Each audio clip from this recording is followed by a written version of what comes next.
Hey everyone, you're listening to the Vent Podcast, your source for market insights, wine industry news, and updates on our current collections. Enjoy the show.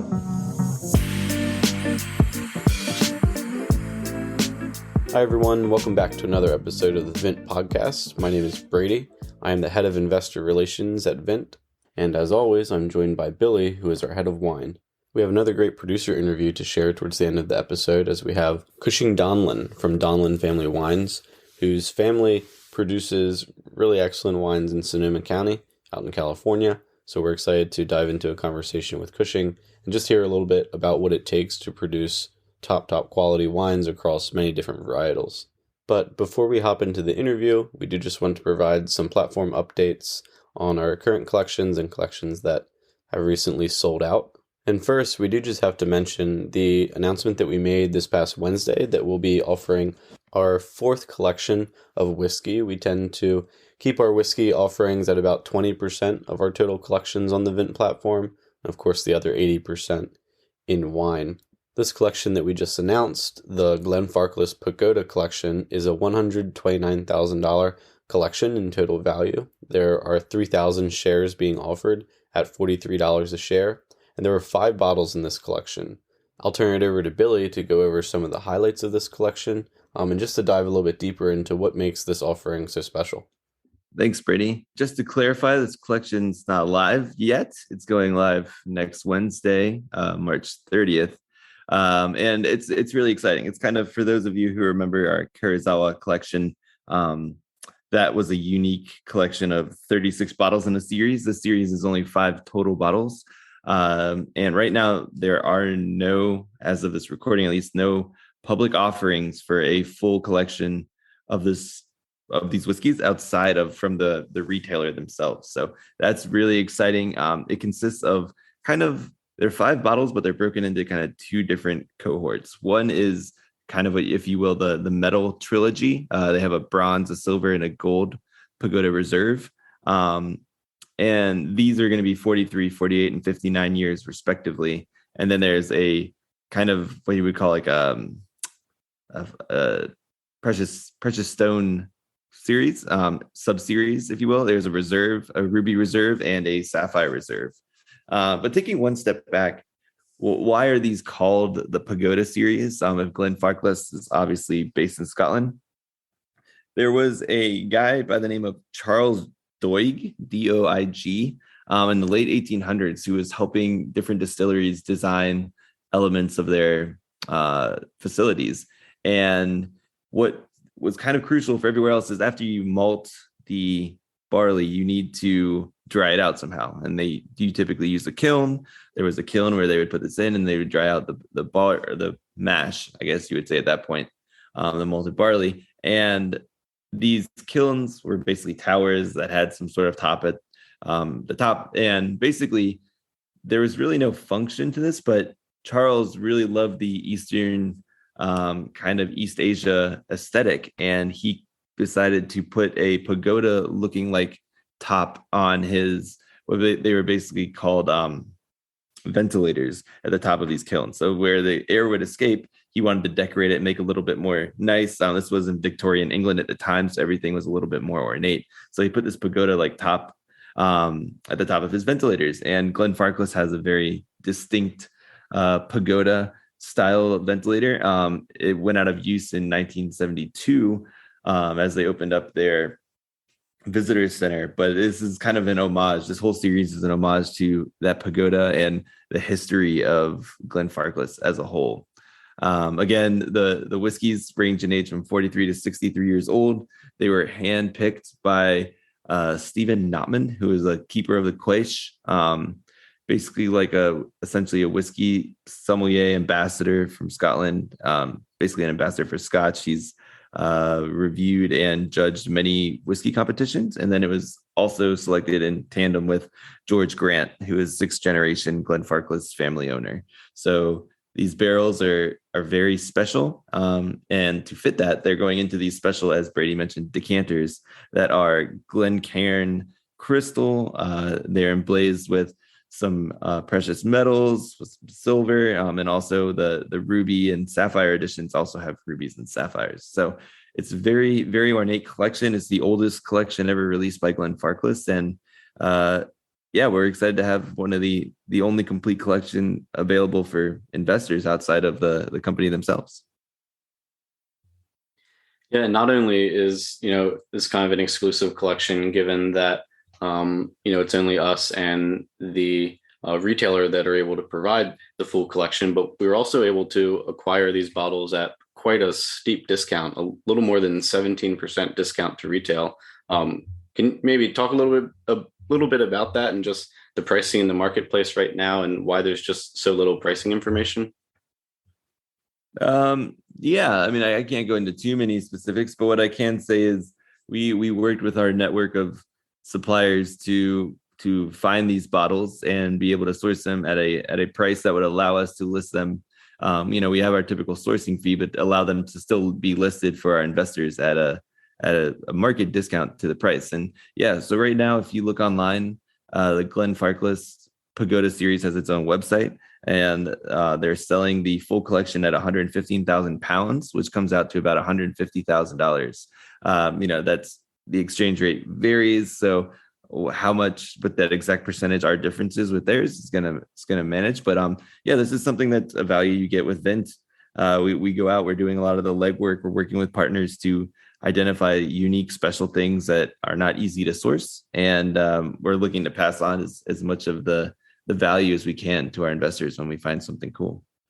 And we've seen really strong interest in whiskey over the last couple of collections that we've released.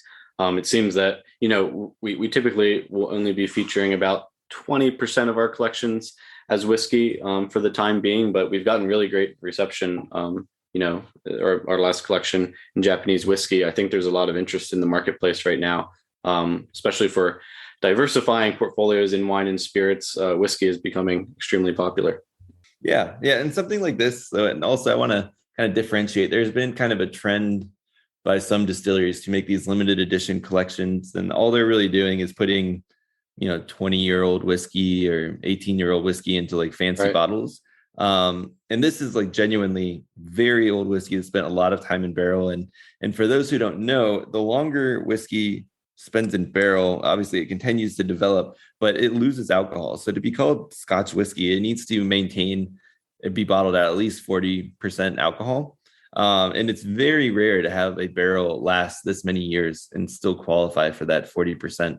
So these are genuinely special barrels, spent their whole lives at the distillery. So they're getting a equally special, kind of packaging and display as well.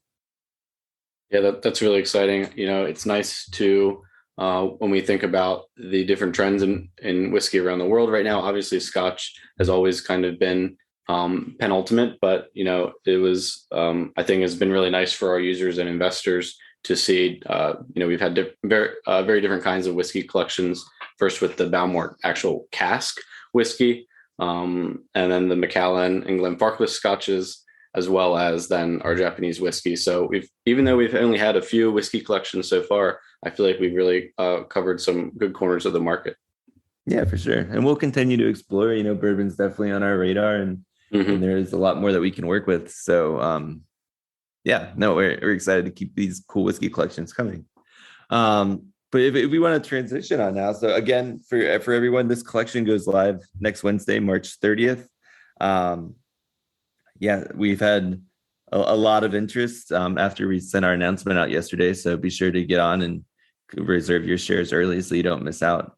But speaking of missing out, if you didn't invest in our Rosé collection, it is too late. That has officially sold out as of Tuesday this week. So thank you for everyone who invested in those shares. You got some gems.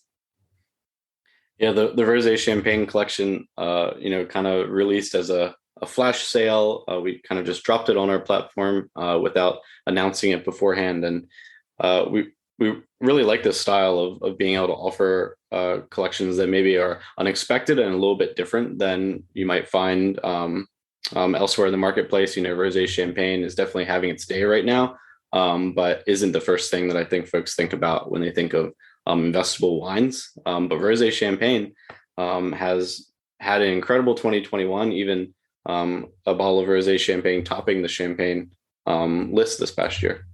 traded by value, that is. Mm-hmm. And Mm-hmm. Champagne had a huge year as a whole, and it's just putting more focus on these rosé champagnes that are rare and only made in really special vintages. So that's exciting. But yeah, like Brady said, stay tuned. We're going to be continuing to test different and work with different collection sizes, and we're going to have some more of these surprises down the line. So stay tuned and make sure you get some of these smaller collections before they sell out. Now moving on here, speaking of general news, we have some big Vint news.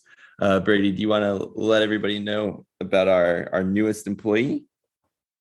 Yeah, we're really excited to have added another employee to the Vint team and really start building out the business development side of our company. So we were able to bring on Elle Seibold to be the director of business development here at Vint. And so she's going to work very closely with myself and Billy and Jordan on the marketing side to really continue to find ways to grow the Vint business and to bring more users from different corners of the market onto the Vint platform. So we're really excited to have her. She has a ton of experience, both in wine and in business. Elle is WSET level 3 certified, which is really cool to continue adding folks who are passionate about wine as well. Yeah, and really excited. Elle is our first full-time female employee, so we're excited to continue to grow there. And she's not only that, she's had more work experience than a lot of us. And it's not just because of her long career, but she's also been able to work in everything from Wall Street. She started her own real estate company. She worked in oil and gas, and on Brady's point, she's also WSET 3 certified. So it's really exciting. We have a unique talent here with both experience and a lot of enthusiasm for Vint. So we're really excited to have her on board and continue to grow the company. And we've finally have someone in a more central part of the U.S. So we're really starting to cover the map in terms of U.S. time zones. So it's nice. Elle is based out of the Houston, Texas area, and so we kind of have we're starting to build up the center of the country a little bit more. For sure. And if you're in the Houston area, feel free to reach out to Elle, or I guess reach out through the website, and we can connect you with Elle. She'd be happy to connect and talk about how she can help you. Join the Vint platform. All right, Brady, is there anything else before we get to one of my favorite times of the day to talk about an interesting wine or wines that I've had recently? Yeah, that's what I was about to transition over to. I want to hear what you've been drinking. We had some interesting conversations recently about wines that we've been exploring, but honestly, it's been really busy since I came back from France, so I haven't got to open up anything super exciting. But tell me about what you've been drinking. Yeah. So I've gone down a bit of a rabbit hole. Been transitioning through around not only wine but ciders and co-ferments. And the two things that I've had interesting. First thing is one is just a cider. It was a 2014 Eric Bordelais cider. It was a pear cider.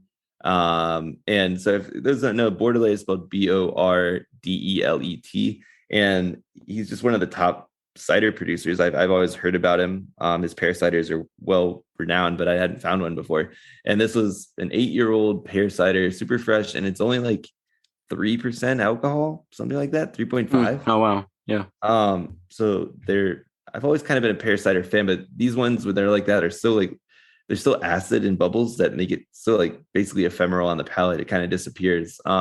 This one had a little bit more residual sugar than some so like my significant other kind of found it a little sweet, but I thought it was perfect and nicely balanced. So that was the first thing.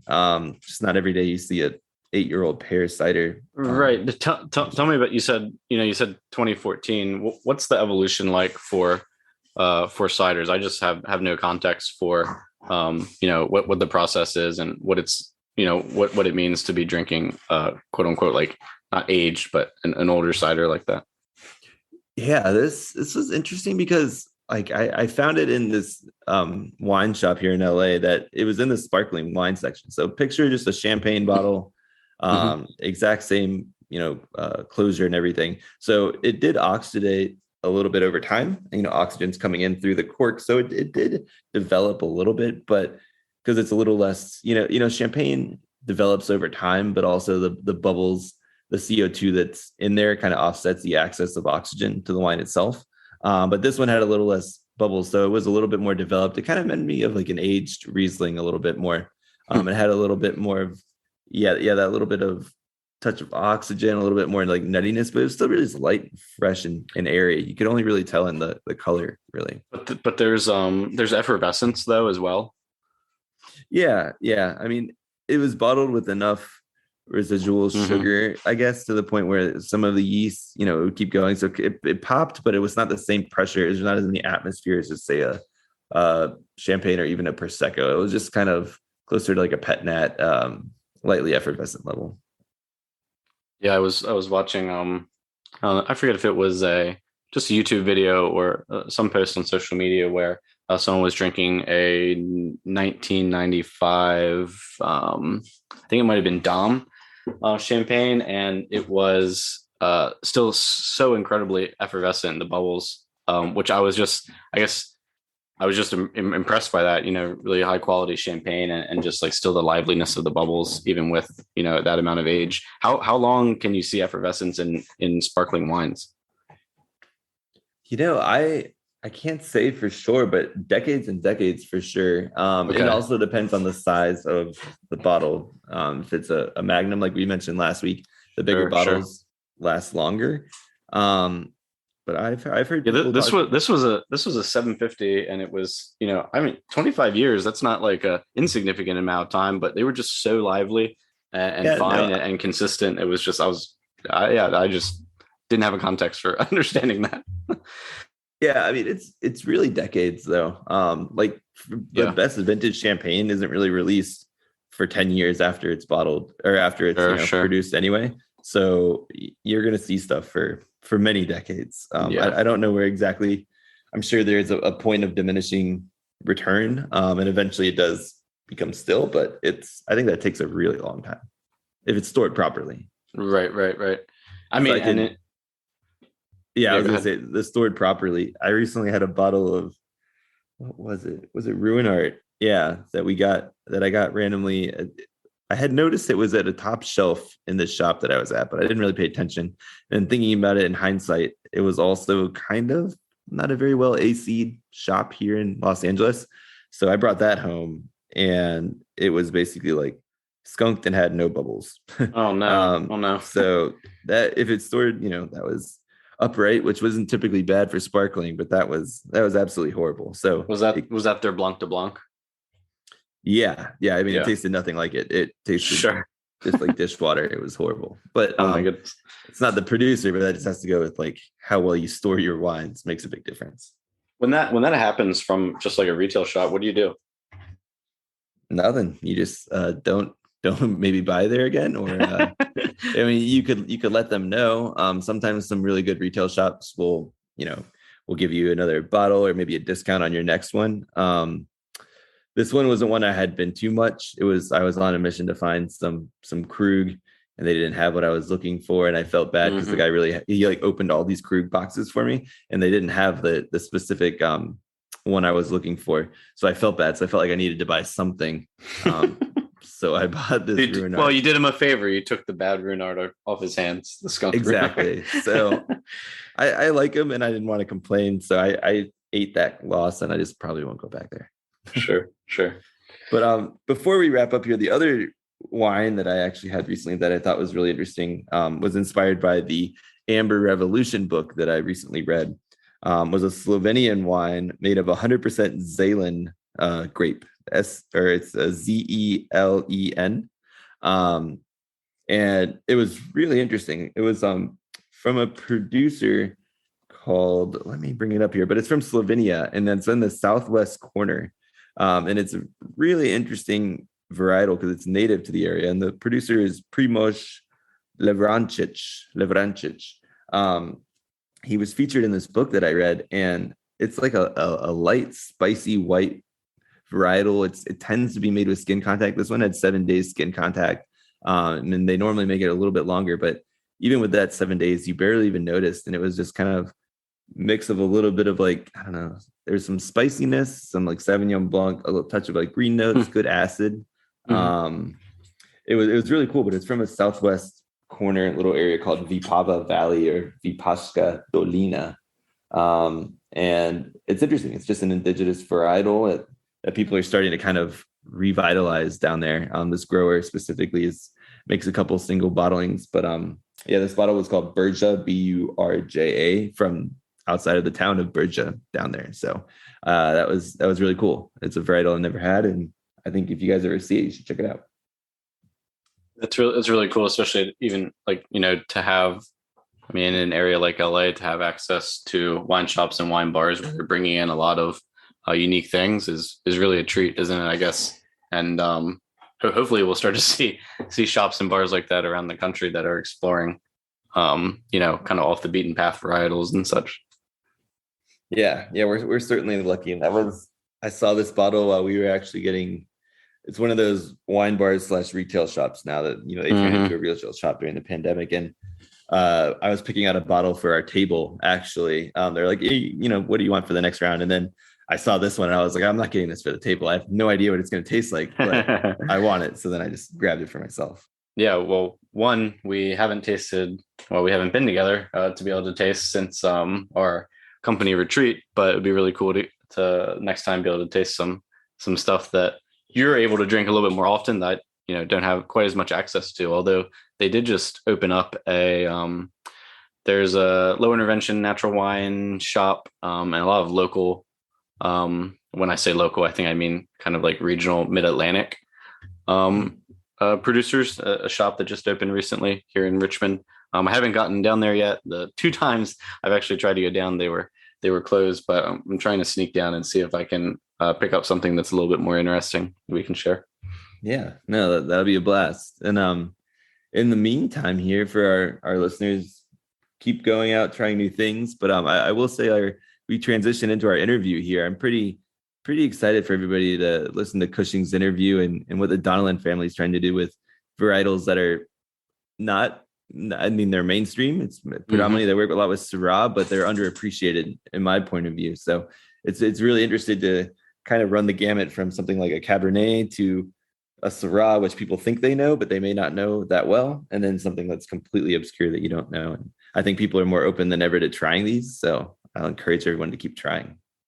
Yeah, and Cushing gives us a lot of great context for, what they're doing out in Sonoma right now, trying to highlight more varietals than you might necessarily see in that area growing together. And so it's, a really great interview. We think you guys will enjoy. So without further ado, here is Cushing. Thanks for having me. So I'm the marketing director at Donnellan Wines. It's a winery that was started by my father over 20 years ago. So family owned and operated. My brother is director of sales, and our father runs the whole ship operation. Before that, I was in the entertainment business. I was developing TV and film for Matthew McConaughey for about 5 years. Worked for Jason Reitman, talented director. And, I love the entertainment business, and the transition into the wine business wasn't too, dissimilar in terms of, building projects, man-made projects, time and energy that goes into it, packaging it, bottling it, and getting it out to the masses where taste is subjective. It seemed like a natural fit for me, and wine has always been around the table in the Donnellan household. So it's definitely something I enjoyed and had an interest in. Yeah, that's awesome. Can you, maybe take one step back too? How did your family get into the winemaking business? I know we were talking about this offline, but it's interesting that your family was originally East Coast and moved over here and kind of caught the bug almost collectively as a whole family rather than just one person.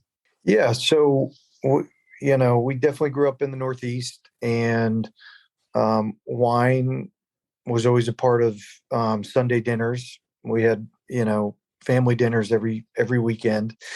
And I guess my father really got interested in wine in the 80s and 90s through his travels. His original work was a paper broker. So he bought and sold high quality reams of paper. Didn't work for Dunder Mifflin, but it was a rival company. And to entertain his suppliers and distributors, he would take them wine tasting, first in California, and then they would go to Europe. And he really fell in love with the Rhone region. But every time he came back from his travels, he would introduce a different wine, which was tied to a culture, a people, a time period, inspired by many different things. It was almost like a history lesson to have around the dinner table. So when he retired from the paper business, he decided passively to get into the wine business, and quickly, within 3 or 4 years, it became less of a hobby, more of a full-time business endeavor. And so that's when we, firmly established the family presence and rebranded under Donlin, our last name. So, yeah, and that was, maybe 15 years ago now. So, yeah, I don't think there's any passive getting into wine. I had the same issue. Once you start a little bit, it's either all or nothing, pretty much. So when you guys first started, did you establish more like the winery? Was it custom crush? Were you buying fruit? Did you guys select the vineyards first? Clearly you had an idea of varietals you wanted to work with, but how did you go about getting going with that? I think, we definitely knew we wanted to do Rhone varietals. That was the region that my father fell in love with. And when we looked at California, there wasn't too many people. There was the Rhone Rangers, of course. And in North Coast, or Sonoma, there wasn't a lot of producers doing all 100% Rhone varieties. And so that was kind of our, first to market flag. And being from the outside, we had done our research. We had looked at different properties. We had talked to, Robert Parker, who's a close friend of my father's, this guy, Park Smith, who's a legendary wine collector. And they had a lot of great introductions. And so we knocked on a lot of doors. We asked, for some fruit, asked for some favors, but it's like anything, building that trust, that loyalty, knowing that we were going to be good stewards of the land, of the property, of their, daily toil. So that's what we did at first. And, within 3 or 4 years, I think we earned a great reputation and respect. I would like to point out, it's like, we didn't go after a lot of the famous vineyards. We definitely went after some of the, secret hidden little gems, just based on the research we had done in terms of soil composition and weather patterns and temperatures and things like that.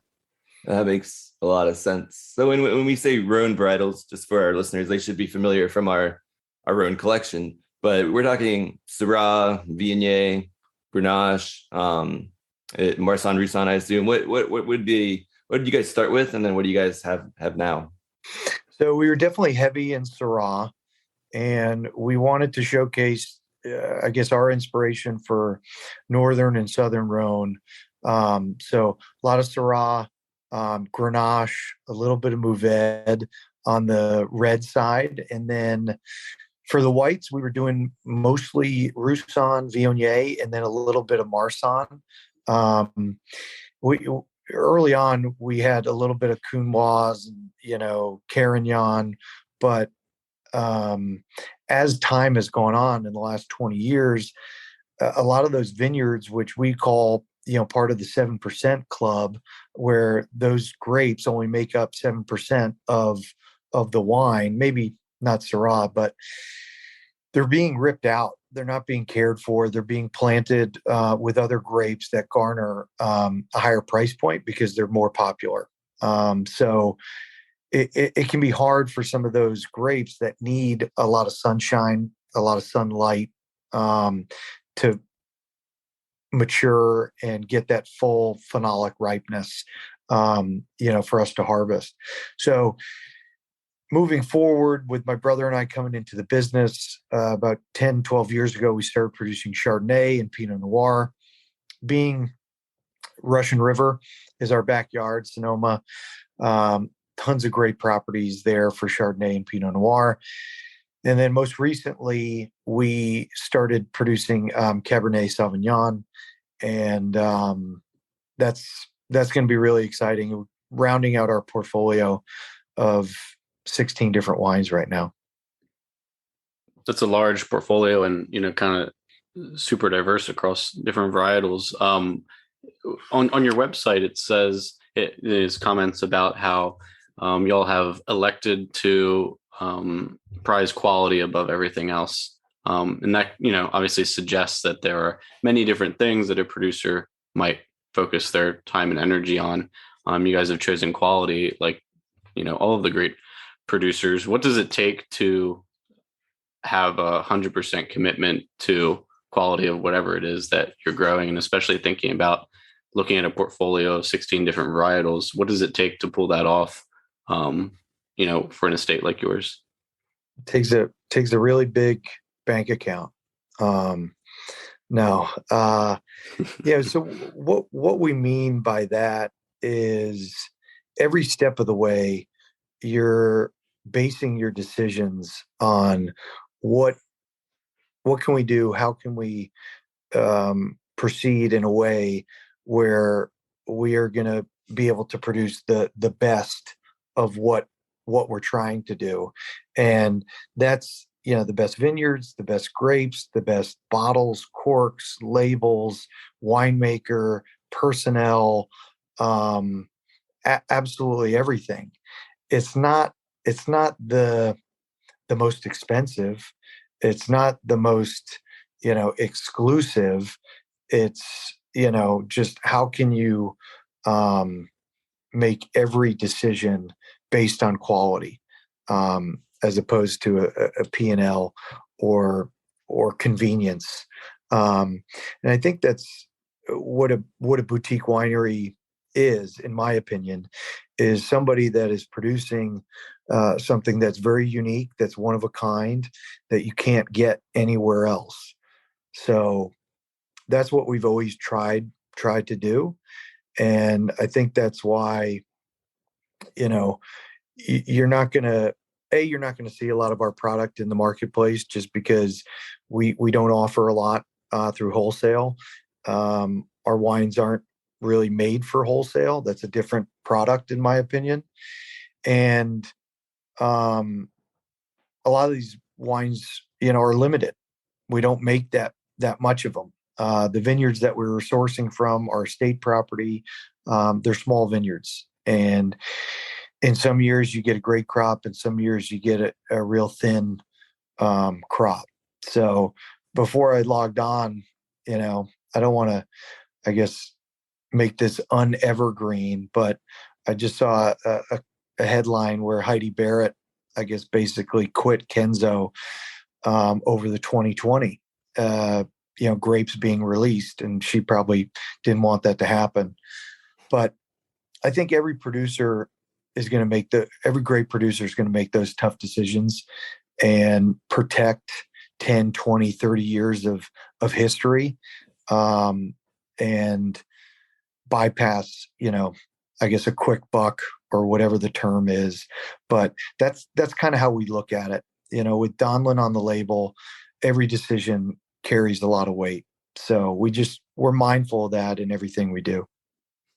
And that's really interesting. A couple other producers, so like Donlin, maybe a little, like you're saying, it's you basically have to be not in the know, but since you guys don't distribute widely, it's like somebody who tells you about Donlin. It kind of reminds me a little bit of like Sandlands with Tegan, I can never say his last name, Pasalacqua.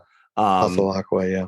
And then Morgan Twain Peterson over at Bedrock. Some of these guys trying to promote older vineyards, lesser known varietals, and creating these smaller amounts of of wine that's not necessarily made for pure making money. It's not like it's a pure quantity play. You guys aren't just trying to pick the varietals that are hot right now. It's farming these vines that you think you can make the best wine and kind of educating people along the way as they get introduced to your wine. So I think that's really cool. On that note, have you, and this has always been something I've struggled with since I got into the sommelier thing and wine just from basically reading sommelier blogs. So like I've always been kind of a wine nerd from the start. I never had the intro of like, let me have this red that I had growing up.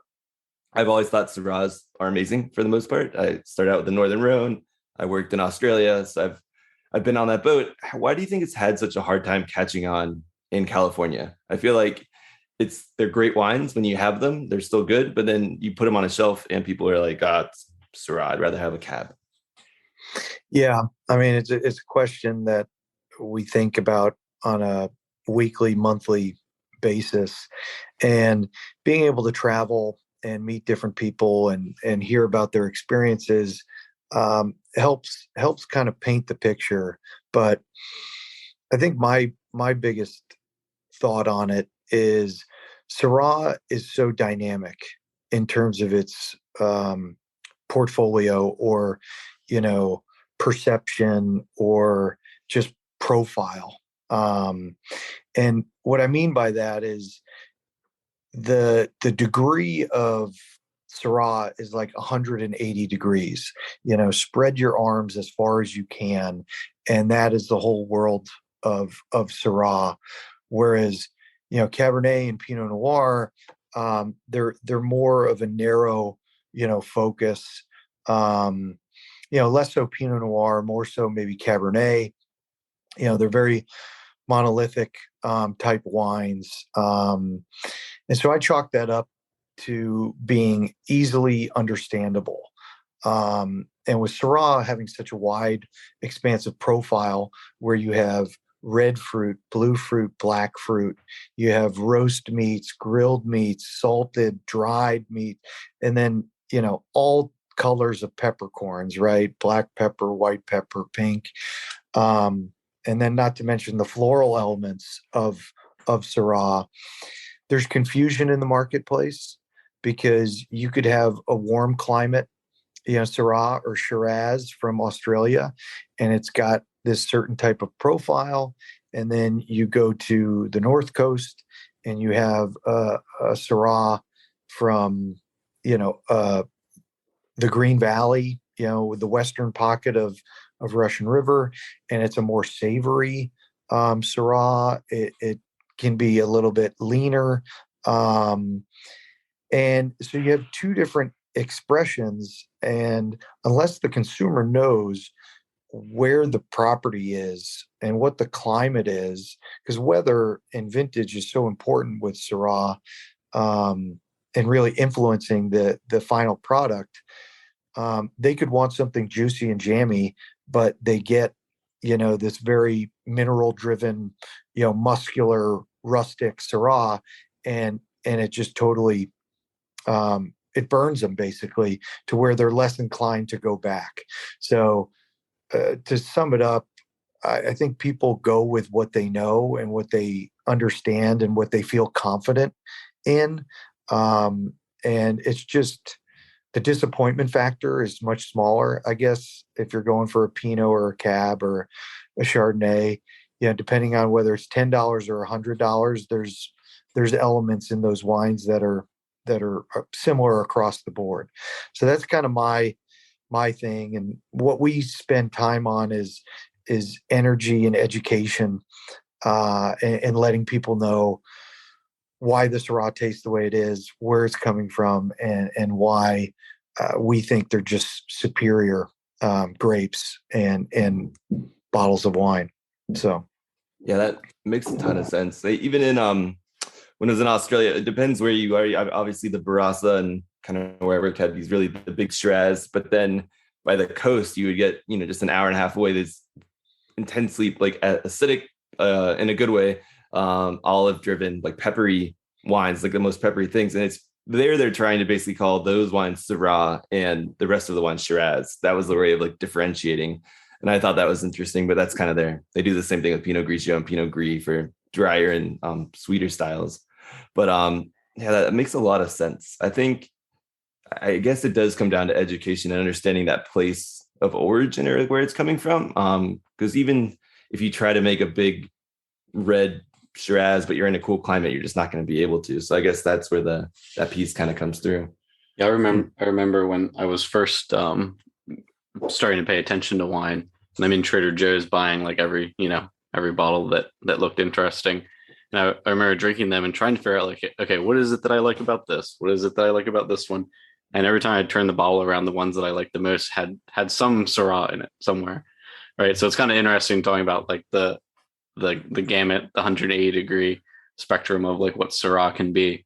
But at least for me, that was, and whether I was right or wrong, what I was identifying that I liked in all of those wines ended up being like the consistent feature was that there was Syrah. So that was kind of my initial interest in Syrah, and I would always then from then on until I had a more refined education in wine, I would check the back of the bottle and see if there was 10, 15, 20% Syrah in something. Yeah, I mean, I would say some of the most popular wines in the world, are Syrah based, and there's a lot of quote unquote great Pinot Noirs out there that have some Syrah in them too. But seriously, yeah, maybe people just like the sentiment on a smaller dose, and having 100% Pinot Noir or excuse me Syrah is too daunting, for them. But it's what we love, and we're going to continue to push that. And who knows, maybe the Chardonnay and the Pinot Noir and the Cabernet in our portfolio now are just ways to lead people to the Syrah, which is still the bulk of what we do. Have you seen the sentiment change in California, or just say the 5, 10, 15-year spans around Syrah, especially like talking about North Coast?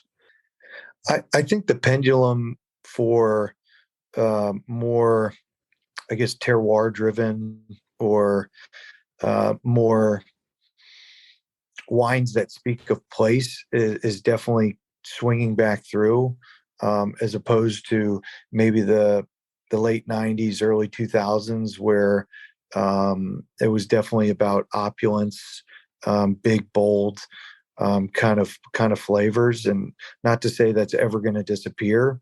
Wine style is kind of like fashion, just moves in a circle. And so you have some people that are the iconoclasts, and they stick to their guns, and they do the similar things in most vintages.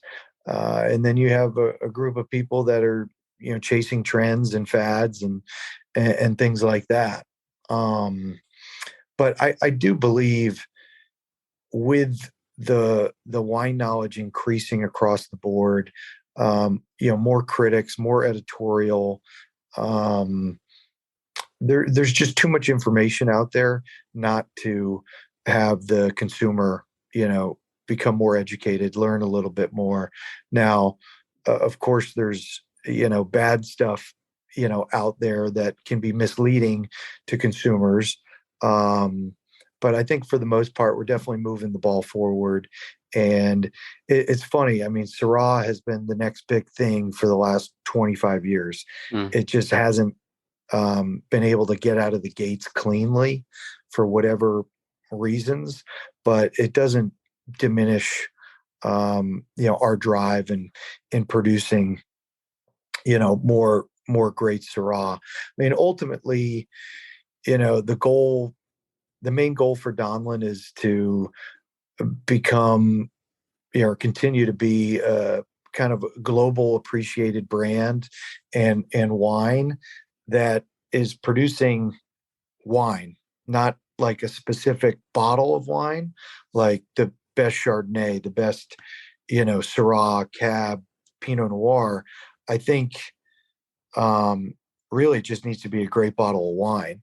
It needs to be representative of the vintage, the vineyard, the terroir, what it's telling you.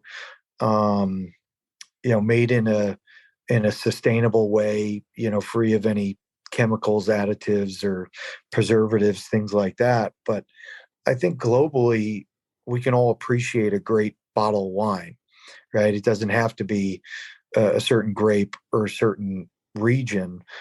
We can all find the beauty in that. It's kind of like music, and how we appreciate that. It doesn't really matter where it's from or what style it is. It can still, move you and speak to you. So that's kind of how we ultimately look at it and try to, blur the lines of the wine shop that puts all the Pinot together, all the Cab together, all that stuff.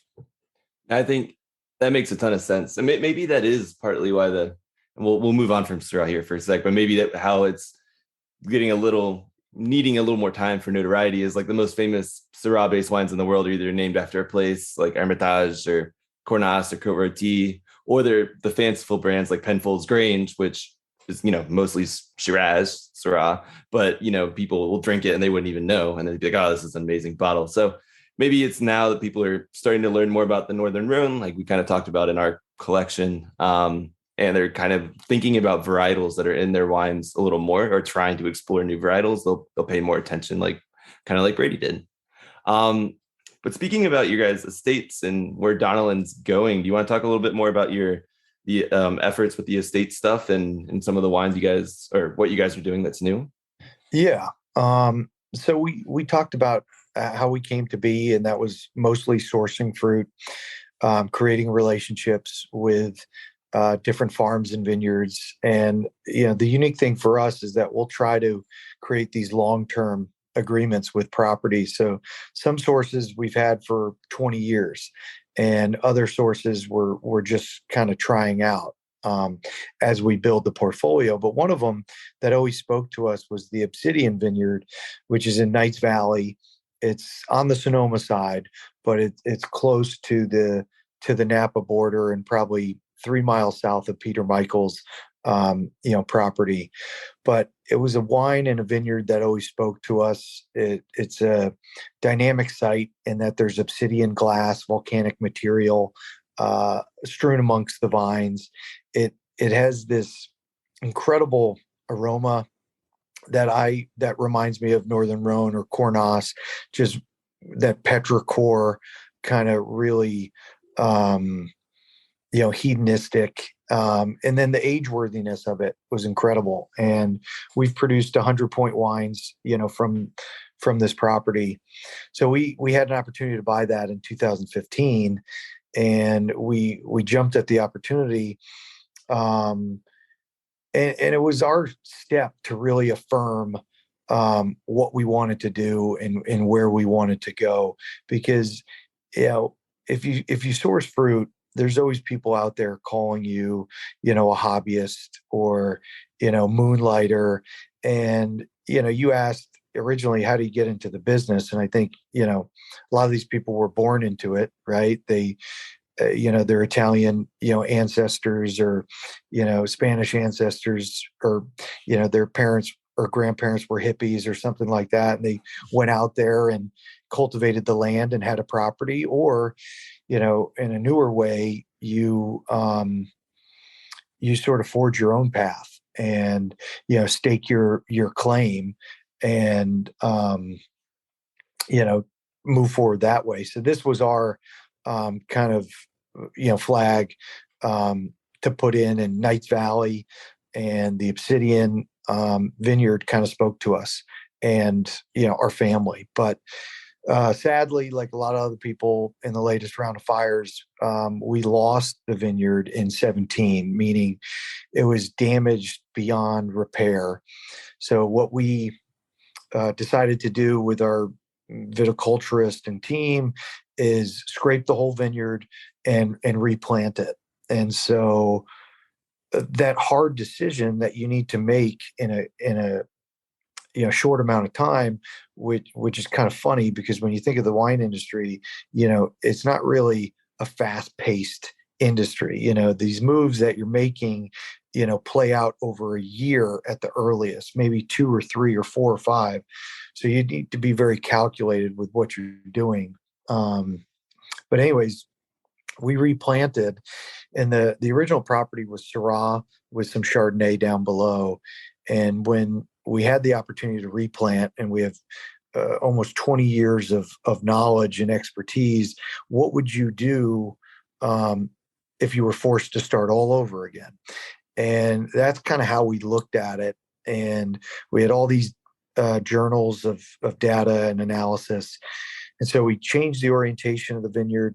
It was a very old site, late 70s. So the rows and the spacing were all over the place. We were able to really rein that in and plant twice as many vines as we initially had. So we decided to harvest the vines that did survive, create our own nursery on property. So we'll have a heritage block that dates back to the original property.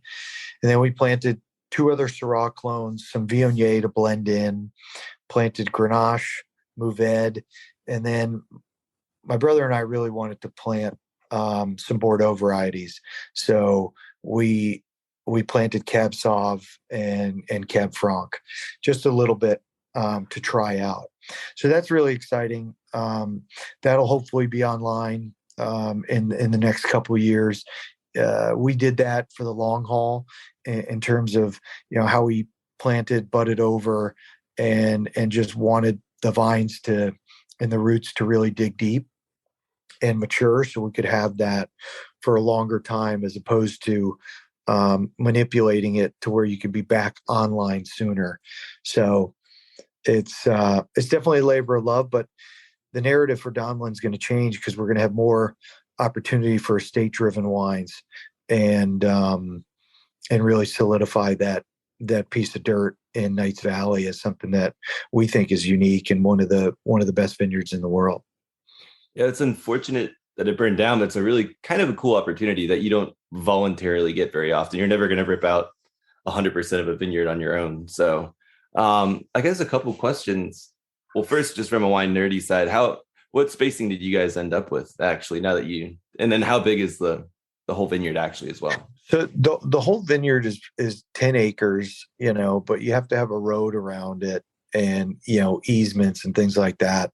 So I think we ultimately were able to plant about 8 acres of it.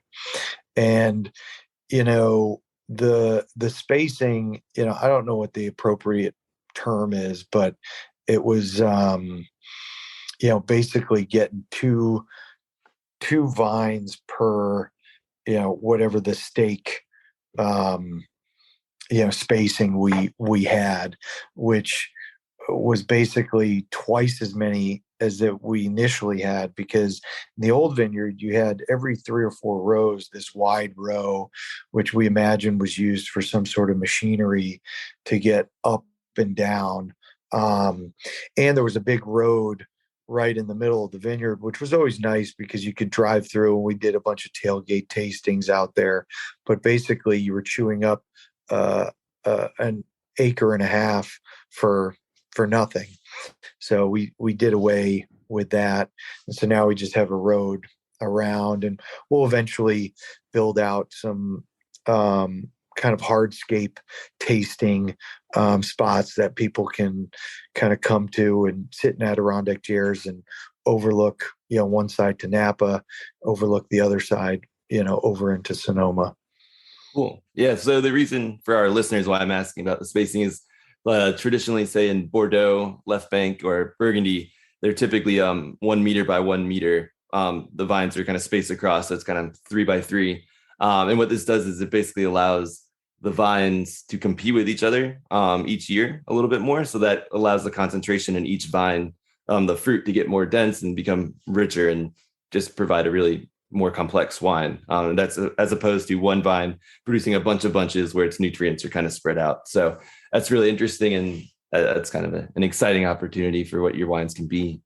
On the Viognier side, how much of you guys do you think you'll be putting into the blend? Will it be kind of that standard 5-10% like Rhone? Is that kind of just for that aromatic lift and color fixing? Yeah, I mean, we have a great property that we've been sourcing from since 2004, the Kobler Vineyard. Mike and Otto Kobler, farm it, two brothers, very interesting, great family. And we've been the sole, source of that property, which is in the Green Valley. And that's 5 acres of Syrah, 1 acre of Viognier. And for the last, I would say 10 years, we've done 90-10. Very early on, we were experimenting with, 3 to 7%. But at some point, I think in the, 2012, we decided, 10% is kind of ideal for, the color, the aromatics, and what we're looking to do. It'll be interesting to see, how that changes with this vineyard once it comes back online. So we'll definitely do some testing and kind of figure out. And just like every year, every vintage, we're really just trying to further hone our expertise and understand what the vineyard is really trying to tell us, and how can we kind of pull that out even greater. So yeah, I mean, 10% has always been our magic number, but we'll see with the new vineyard. Nice. And those are all co-fermented together through the Exactly. style. Yeah, I think 1 year we were able to pick them around the same time, but typically they're picked separately, and we just keep them on dry ice ready to go, and then we co-ferment them together. That's awesome. I guess one last question, and then Brady can hop in. I've been monopolizing this. In terms of sustainability, since you were replanting, you got the opportunity to kind of build that from the ground up too. What are there any specific things you guys did, aside from the rootstock choice, I guess, to really go for the sustainable and low intervention style? Yeah, I mean, everything we've done sort of, has this nothing added nor taken away kind of mantra, meaning native, ferments, natural yeasts, and that's kind of how we've done it with all the vineyards we work with are sustainable. Some of them are certified organic. We definitely had the biodynamic, organic, conversation, and how we could do that, what that would mean. Was it viable? And, not all the time is it viable, and also not all the time is it necessary.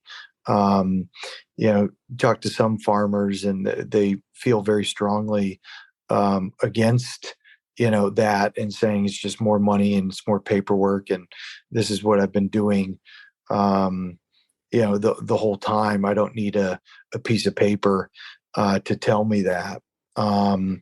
So we kind of modeled out the best sustainability that was going to work for this vineyard. And it's basically, dry farmed. We're only irrigating, unless we absolutely have to, which is typically to save, the crop from dehydration and sunburn and things like that. But we definitely want that stress, that vigor to come through to produce, grapes where it's all killer, no filler, and just has that purity to it, that depth, that character. So I like that, all killer, no filler. I'm going to use that down the line. I think that's a great take on sustainability too, because you don't ever want to try and fit a square peg into a round hole and do things that you wouldn't otherwise do, like you said, that may not in the long term benefit the property. And I think as consumers, it's the organic buzzwords that are out there. don't always have an idea of exactly what goes into quote unquote certifying something as organic versus, as you said, this is how we've always done it, whether there's a green label or we've done the paperwork or not. We're all farmers at the end of the day and trying to do right by the land and do right by the final product. And I think that's the overarching sentiment that I wish consumers at least would understand a little bit more about is, no one cares more about this product than. Yeah, I think, yeah, as we move forward and, climate change, right, it's obviously affecting different areas in a greater way than some areas. But I think the obvious thing is the last, 50, 60 years, temperatures are up anywhere from 1 to 3 degrees in some places. And I think that's going to matter, more and more down the line. And I would hope people would be prudent and not hasty about making predictions or projections on, ripping out certain grapes just to plant other grapes, thinking, in 50 years they're going to be the great prognosticator. I think it should be a fluid thing. It should be something that potentially we can, grow into, because I know a lot of people and farmers out there that, have the opinion that it's not really affecting them. Drought is more severe. Fires are more severe than climate change. So let's try to focus our efforts on that as well. But different elements. I mean, some people are using it to their advantage, right? I mean, there's sparkling wine in the UK again. So, for us in Northern California, I think the concerns for us personally are more about fires and drought and less about climate change. But that could change in, 5, 10 years, 20 years from now, or maybe not. Yeah, that's interesting. I mean, and the term climate change can be so broad too. It can be like the temperatures. Some people say those fires and droughts are, the evidence of it happening. So to your point, basically being sustainable overall, but doing what you can, if it's a dry year, trying to figure out how to do that, trying to get the roots to go down deep and get water. Those are going to be the most important things. And that would help it through the fire times as well. If you have a nice, healthy canopy. So hopefully there won't be another big fire like 2017 though in that area. But yeah, well, this has been great. I could go on forever about the viticultural questions, but I'll save our listeners. Is there anything else you're really excited about? Or I think we touched on a ton for Donald. I just got to get me some now. Is the main way to order on your website? Yeah, so we've, our business model is direct to consumer. A lot of these boutique wineries, that's what they've done, or they're starting to do, especially with the onset of the pandemic. We've always done that way. We just like to have the direct relationships with the customers. You'll see on our bottles, our tagline is "Wine is a journey, not a destination," and it's really just my father's metaphor for life. In that, life is not a guided tour. You need to, go out there, create options, and live a little. And so, how we've brought that to the wine is knowing every customer is different and getting to know them better. How can we better serve them in terms of their wine needs, how they enjoy it, collect it, consume it by themselves, with food, with friends. So that was always exciting to us when we could have that direct relationship. And then, financially, to do wholesale for most small producers isn't viable, just because it's a break even type thing. Selling at a discount and then having to go work the market and sell it again and do that. So we distribute a certain amount and we chalk it up for marketing, because it is I think valuable in some areas to have placements in shops and hotels and restaurants and things like that. But most people just go to the website, or they, hit us up on social media, get a referral from a friend, and purchase the wines that way, and know that you're supporting a small business as opposed to a big conglomerate. And because you want good wine, you want to have great wine out there, and that's how you keep it sustainable, keep it moving. For questions, comments, or feedback on the Vent podcast, please email us at support@vent.co. To check out our current offerings and to sign up for the Vent platform, find us at www.vent.co. That's www.vint.co. Vent and VV Markets are offering securities pursuant to Regulation A. Our offering circular as amended can be found on the SEC website. Past performance is no guarantee of future results. Investments such as those on the Vent platform are speculative and involve substantial risks to consider before investing. We may provide communication that may contain certain forward-looking statements that are subject to various risks and uncertainties. Information provided in any communications is not legal, business, or tax advice. All prospective investors should consult a legal, tax, or business advisor concerning the subject matter of any communications and any offering.